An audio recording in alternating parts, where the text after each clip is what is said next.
So NTR దేవర cinema మన ఇప్పుడు poster వచ్చింది కదా. ఒక కొత్తదనంగా చూపించాలంటే కొరటాల శివ గారికే సాధ్యం. ఆల్రెడీ మిర్చితో చూసేసినాం. నేనైతే ఫుల్ ఎక్స్పెక్ట్ చేస్తున్నా అన్న. దేవర మజిల్ చూపిస్తారు చూసినాం అన్న, అది మైండ్ బ్లోయింగ్ అన్న. ఆ క్లిప్ సూపర్ మూవీ అయితే. అది మూవీ అంటున్నా, ట్రైలర్ చూసి ఫిదా. నేనైతే ఆ మూవీ కోసం వెయిట్ చేస్తున్నా అన్న. ఎన్టీఆర్ అయితే గ్లోబల్ స్టార్ కదా, ఈ సినిమాతో ఇంకా ఏ లెవెల్కి వెళ్తారనిపిస్తుంది మీకు?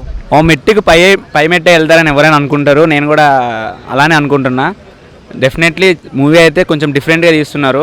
కొరటాల శివ గారు మొత్తం దానికోసం ప్రిపేర్ అయి ఉన్నారని మేము చూస్తున్నాం అన్న. నిజంగా అన్న గ్యాప్ అనేది కామన్ అన్న. ఇప్పుడు ప్రభాస్ గారికి కూడా ఒక 6-7 ఇయర్స్ కొంచెం డిజాస్టర్స్ వచ్చినాయి. ఇప్పుడు సలార్తో మొత్తం మళ్ళీ ఆయన గ్రోయింగ్ అనేది ఆయన చూపించుకున్నారు, ఆయన టాలెంట్ అనేది ఆ కట్అవుట్కి.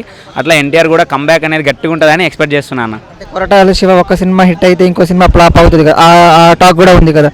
సో ఇప్పుడు ఎన్టీఆర్ని పెట్టి కూడా అదే తీస్తున్నారు. నెక్స్ట్ ఏమనిపిస్తుంది అన్న? టాక్ అనేది ఇప్పుడు నెక్స్ట్ ప్రభాస్ గారికి లైఫ్ లేదని, అది లేదని, ఇది లేదని చాలామంది మాట్లాడారు. ఇప్పుడు ఎట్లా సలార్తో కంబ్యాక్ ఇచ్చిండో ఎన్టీఆర్ గారు కూడా ఆయన కూడా చాలా కంబ్యాక్ ఇస్తారు, పెద్ద స్థాయికి వెళ్తారని ఎక్స్పెక్ట్ చేస్తున్నాను. అట్లేం లేదు, నెగిటివ్ టాక్ ఏం లేదు. ట్రైలర్ అయితే సూపర్, మామూలుగా లేదు.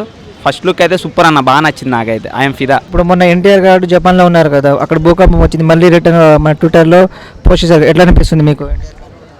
ఆయనకి ఏం కాదన్న, మాలాంటి అభిమానులు ఉన్నంత వరకు ఆయనకి ఏం కాదు.